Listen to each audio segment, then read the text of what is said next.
To my channel. இன்றைக்கி வந்துட்டு விவசாயங்கள் அழிஞ்சிக்கிட்டு இருக்க இந்த நேரத்தில் என்னுடைய நண்பருடைய தகப்பனார் வந்து அவங்களுடைய வீட்டு மொட்டை மாடியில் ஒரு சின்ன ஒரு தோட்டம் ஒன்று போட்டிருக்காரு.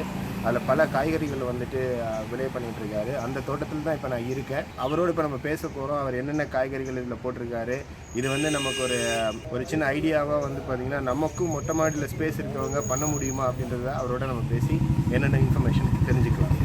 இப்படி மொட்டை மாடியில் தோட்டம் செய்யணும் அப்படின்னு உங்களுக்கு எப்படி ஒரு ஐடியா வந்தது? அதுவும் சின்ன வயசுலேருந்தே இருக்குது.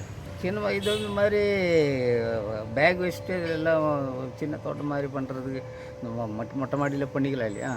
இங்கே என்னென்ன காய்கறிகள் நீங்கள் போட்டிருக்கீங்க இது வரைக்கும்? இப்போது இங்கே ஒரு மாதிரி எல்லாம் இருக்குது. இப்போ இந்த லைனில் இருக்கிறது இது பீன்ஸு, அந்த பக்கம் இது இஞ்சி இருக்குது, அந்த பக்கம் இருக்கிறது முள்ளங்கி, அப்புறம் பயறு, கரணை, பாவக்காய், அது கரணை, இது அது இருக்கிறது கருணைக்கிழங்க. ஓகே. அப்புறம் இந்த இது பாருங்கள், இது வந்து பெரிய இவ்வளோ பெருசாக வரும். வாழறின்னு சொல்லுவாங்க. அது பொரியல் பண்ணுறது தான். மிளகா எல்லாம் நிறைய இருந்துச்சு. இப்போ அதெல்லாம் கட் பண்ணி போட்டோம். வீட்டுக்கு தேவை இருக்கிறதும் நிறைய சில டைமில் நிறைய வரும். எல்லாம் பக்கத்து வீட்டுக்காரங்க எல்லோரும் கொடுக்கும். செலவு நம்மளுக்கு மொட்டை மாடியில் பண்ணும்போது செலவு ஜாஸ்தி ஆகும். ஆனால் நம்ம சொந்தம் பண்ணி அதில் வந்து வேறு மருந்து எதுவும் அடிக்கிறது இல்லை.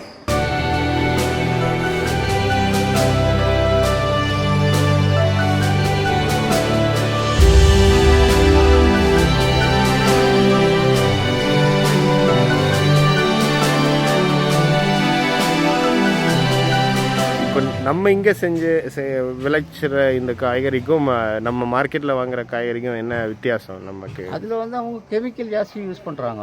இங்கே நம்ம இதில் வந்து கெமிக்கல் எதுவும் இல்லை, ஆர்கானிக் தான். நம்ம அது அவங்க இதில் சொல்லியிருக்கிற மட்டும்தான் நான் போடுறது. ஓகே.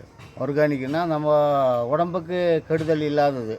இப்போது இது ஏதாவது பூச்சி கீச்சி வந்துச்சுன்னா அந்த புகலை இருக்கு இல்லையா, புகலை அப்புறம் அது தண்ணியில் போட்டு ஊற வச்சுட்டு பூண்டு அப்புறம் சின்ன மிளகாய். ஓகே. மிளகாய்னா எங்கே இது காந்தாரியும் சொல்லுவோம். நல்ல காரம் ஜாஸ்தி இருக்கிறது. அது 3 மிக்ஸ் பண்ணி அதெல்லாம் இதே தண்ணியில் போட்டு அது பிழிஞ்சு அது ஜூஸ் எடுத்துட்டு அதில் மிளகா இது பூண்டு இதெல்லாம் அரைச்சி மிக்ஸ் பண்ணுவாங்க. இந்த மொட்டை மாடியோட ஸ்கொயர் ஃபீட் என்ன? இது இப்போ 20-30.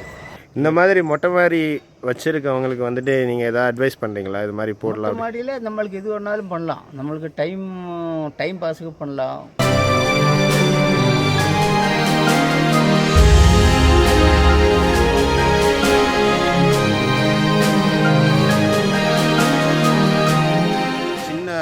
மொட்டை மாடியில் வந்து அவர் எவ்வளவோ காய்கறிகள்லாம் வந்து செஞ்சிட்ருக்காரு.